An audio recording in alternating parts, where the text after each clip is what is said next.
Sudah 10 hari lamanya channel Insight Tara tidak posting ya informasi terbaru yang dibagikan kepada Anda. Karena selama 10 hari yang lalu, ya saya sebagai pendamping PKH sedang melakukan ground check untuk data tunggal sosial ekonomi nasional.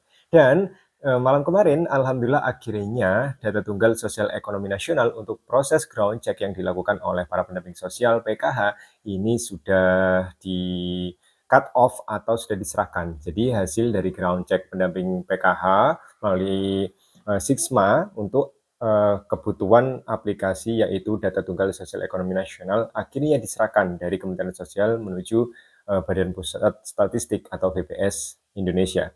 Nah, dengan adanya penyerahan ini atau cut off alias tenggang waktu yang telah diberikan oleh Kementerian Sosial ya, bahkan mulai bulan puasa dan diperpanjang setelah hari raya, yang memang rencana awalnya ini di akhir April diselesaikan, ternyata di tanggal 20 ini adalah proses cut off alias proses terakhir yang dilakukan oleh pendamping sosial PKH menjadi tanda bahwa untuk data tunggal sosial ekonomi nasional ini akan mulai digunakan.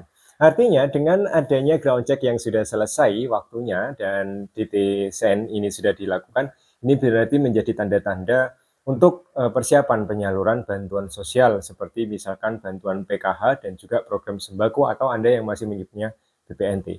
Nah, ini sesuai dengan apa yang telah dibicarakan atau yang diungkapkan oleh Menteri Sosial kita, Gus Ipul. Beliau selalu mengatakan bahwa untuk proses ground check yang dilakukan oleh pendamping sosial untuk menjadi DT-Sen tentunya ini menjadi acuan atau dasar untuk penyelenggaraan penyaluran bantuan sosial untuk tahap yang kedua. Kita tahu bahwa tahap pertama ini sudah dilakukan pencairan dengan dasar dari data terpadu ya, jadi dari DTKS ya, data terpadu sosial kesejahteraan yang sudah dilakukan seperti itu, DTKS dari Kementerian Sosial Republik Indonesia.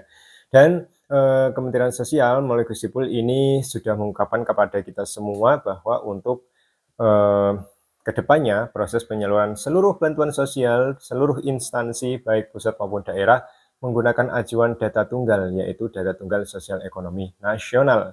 Ya, ini nantinya data-data yang sudah di ground check kan oleh para pendamping sosial yang sudah diserahkan ke Kementerian Sosial, lalu Kementerian Sosial menyerahkan kepada BPS Pusat tanggal 20 kemarin malam ya, jam 12 malam, yang sudah diserahkan ini akan diolah ya oleh BPS yang nantinya ini akan disendirikan atau dipilah berdasarkan status desil.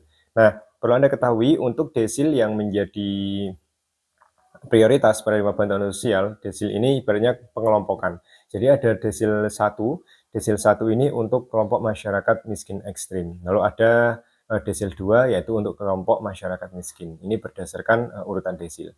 Nah, di dalam Detsen itu, jadi pendamping sosial program keluarga harapan ini tidak hanya mensurvei masyarakat prasejahtera penerima bantuan sosial saja, tidak. Jadi seluruh lapisan masyarakat baik dari ekonomi ke bawah hingga ekonomi yang sudah mampu sejahtera ini semuanya menjadi target survei.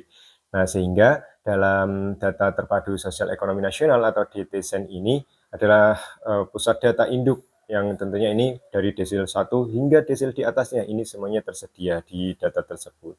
Oke, jika misalkan di awal-awal April hingga mungkin pertengahan April banyak yang posting di media sosial adanya pencairan bantuan sosial ya, yang diposting adalah tahap kedua, ini masih bisa kita katakan itu adalah berita yang tidak benar, karena untuk proses ground check ini baru selesai dilakukan dan baru di cut off ya, malam kemarin. Jadi untuk acuan, insya Allah ini untuk acuan penyaluran bantuan PKH maupun program sembako tahap kedua, seperti itu. Nah, itu saja mungkin ya informasi awal yang mungkin bisa saya berikan. Yang jelas dengan adanya cut off dari hasil ground check para pendamping sosial PKH yang sudah diserahkan kepada Kemensos, DT-Sen-nya lalu diserahkan ke BPS, maka otomatis ini menjadi waktu yang dekat. Jadi nanti BPS akan memilah siapa yang layak untuk menerima bantuan sosial berdasarkan prioritas di desil pertama hingga desil kedua. Seperti itu.